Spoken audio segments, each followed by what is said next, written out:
Hey everyone, my name's Sally and I am the graduate dietetic intern here at Health Promotion, and I just wanted to go over 5 easy tips on intuitive eating and how you might be able to practice intuitive eating at home during this time of social distancing.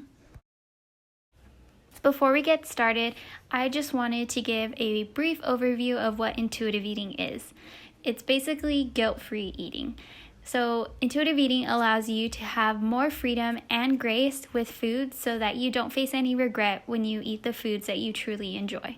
Intuitive eating is not a diet, so therefore it's a more sustainable approach to developing a healthy relationship with food.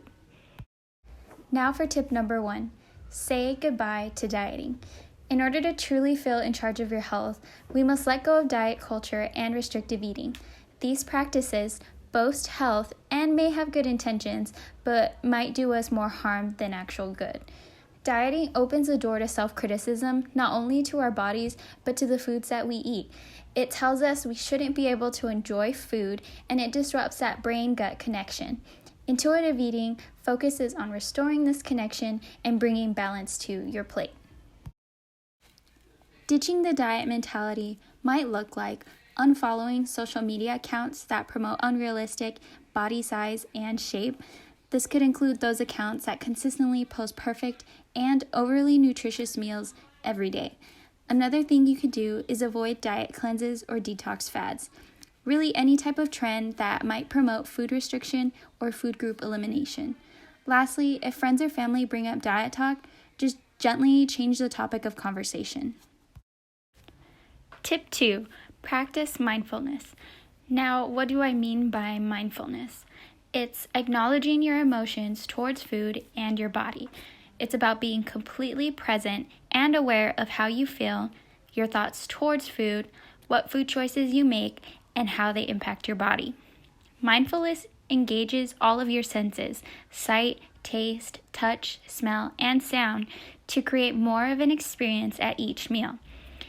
It's putting thoughtful energy and attention into discovering how food makes you feel.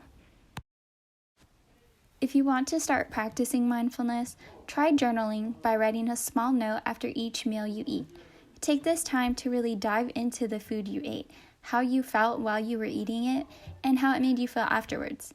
You could also limit the distractions around you during mealtimes. This could look like turning off the TV, putting your phone away, or even setting down that book you were reading. Finally, mindfulness around eating is all about the experience.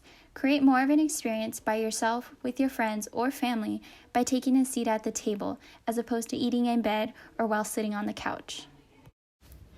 Tip 3. Be aware of hunger and fullness. Now, this may seem like a no-brainer, but with intuitive eating, let your body do the talking. We should trust the biology of our bodies and the signals that it gives us when we're hungry or full. We all have this innate ability to be intuitive eaters and start out as such. However, in growing older and with plenty of opinions surrounding us, we may stray further from our natural default. With that being said, we can honor our bodies and regain peace of mind by tuning into our fullness and hunger cues. Being more aware of hunger and fullness cues could look like using a numerical hunger and/or fullness scale to help you determine where your levels are at, especially when you're first starting out. You could also set a schedule for yourself. Being fully aware requires taking time to feed yourself. Try having regular sit-down meals at times that work best for you and your schedule. Finally, before eating a meal, take a moment to take 4 and think about your head. Are you feeling lightheaded or unable to concentrate? Your mood. Are you cranky or are you irritable? Maybe even hangry?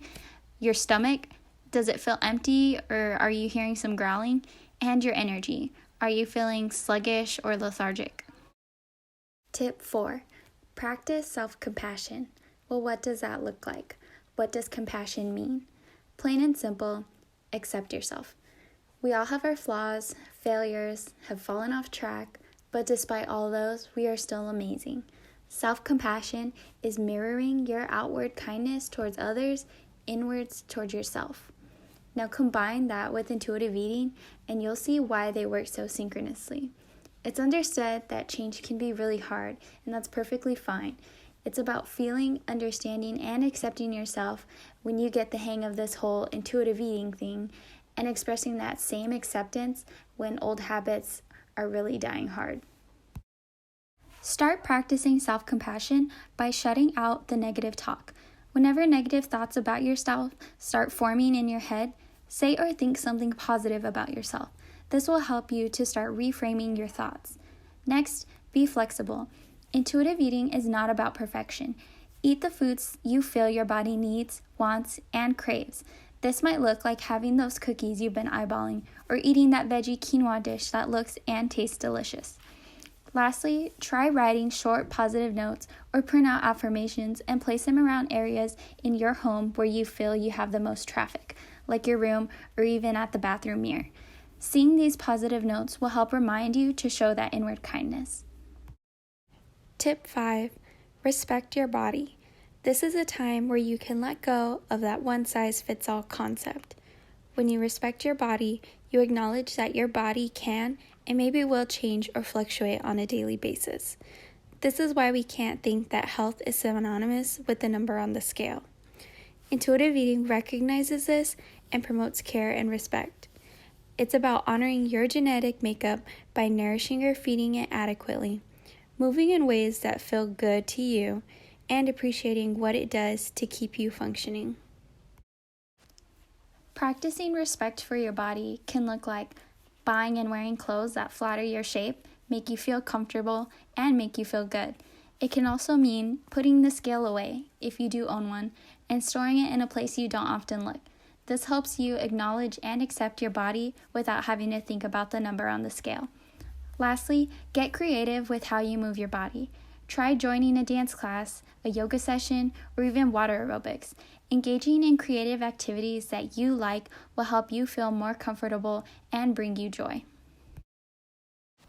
If you want to learn more about intuitive eating, definitely reach out to NAU Health Promotion. You can either send us an email or give us a call, or if you care to have a more in-depth conversation about intuitive eating, contact our registered dietitian, Megan Meyer.